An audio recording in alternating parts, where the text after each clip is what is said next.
तुम्हा सर्वांना सांगण्यात आनंद होतोय की माझ्या शहरात म्हणजेच राजापुरात गंगेचे आगमन झाले आहे। तर तिथेच मी स्नानासाठी आलेले आहे। तर चला।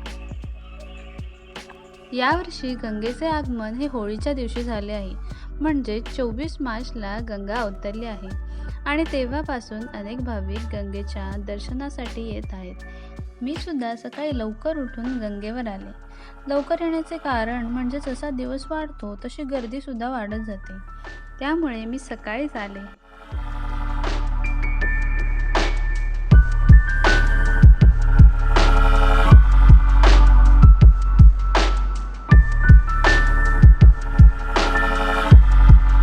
गंगेच्या स्नानावर बलाढ्य असा वटवृक्ष आहे, ज्याच्या मुळाच्या इथूनच मूळ गंगा वाहते। मूळ गंगेचा प्रवाह हा लहान आहे आणि त्याच्या समोरच इतर कुंड आहेत। तर या कुंडांचे वैशिष्ट्य म्हणजे काही कुंड ही भरलेली आहेत तर काही अर्धे आहेत आणि या कुंडांचे तापमान देखील वेगवेगळे आहे। काही कुंडातील पाणी हे गरम आहे तर काही कुंडातील पाणी हे कोमट किंवा थंड आहे।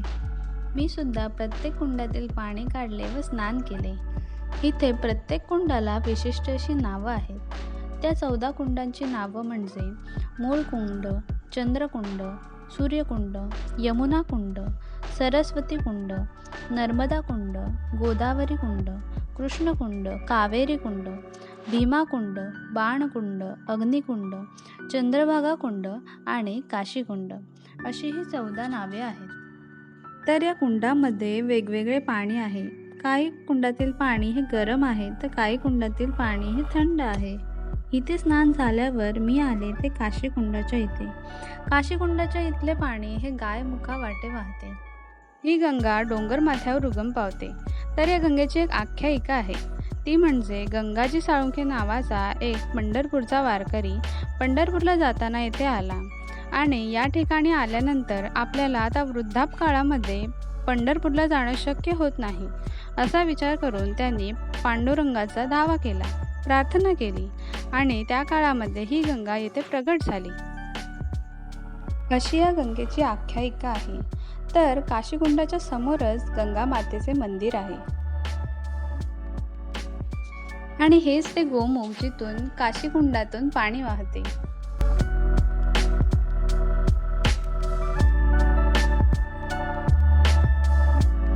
इथे सकाळीच लवकर गेल्यामुळे मला गर्दी भेटली नाही, त्यामुळे गोमुखाच्या खाली बसून मी शांतपणे अंघोळ केली।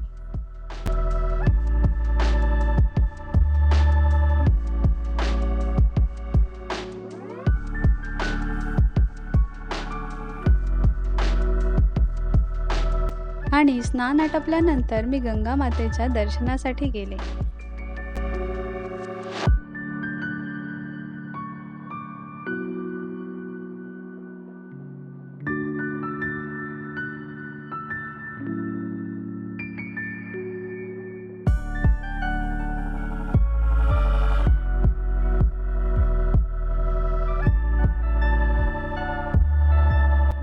गंगेच्या एका बाजूला आपल्याला पुरातन काळातील बांधकाम दिसून येते आणि त्याच्या बाजूलाच महादेवाचे मंदिर देखील आहे।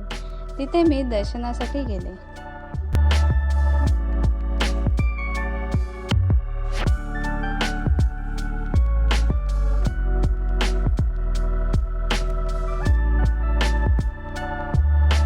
आणि तिथे गेल्यावर बघितलं तर कोणीतरी गंगेचा अभिषेक शिवपिंडीवर करत होते।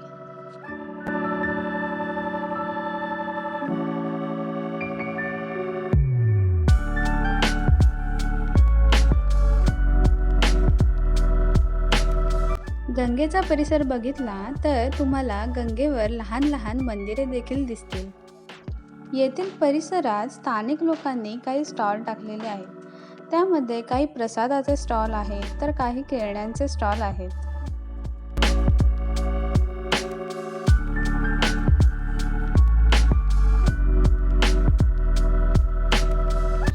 अशा प्रकारे गंगेचे दर्शन घेऊन तिथे स्नान करून आमचा गंगेवरचा आजचा प्रवास इथेच थांबला आणि आता आम्ही जातोय ते दूतपापेश्वर मंदिराकडे। गंगेला कळशीमध्ये भरून घेतले आणि आता आम्ही जातोय मंदिराकडे।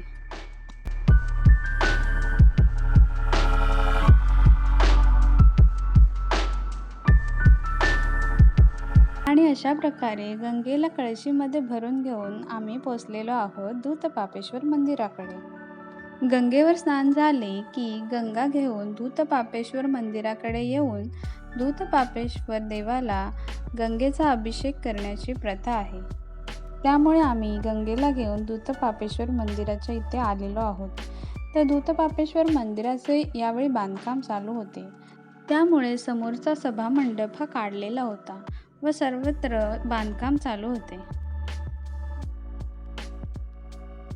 त्यानंतर आम्ही गंगेचा अभिषेक शिवपिंडीवर केला.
येथील दर्शन झाले आणि आम्ही गेलो ते कालभैरवाच्या मंदिराकडे. इथे गेलो आणि कालभैरवास देखील म्हटले.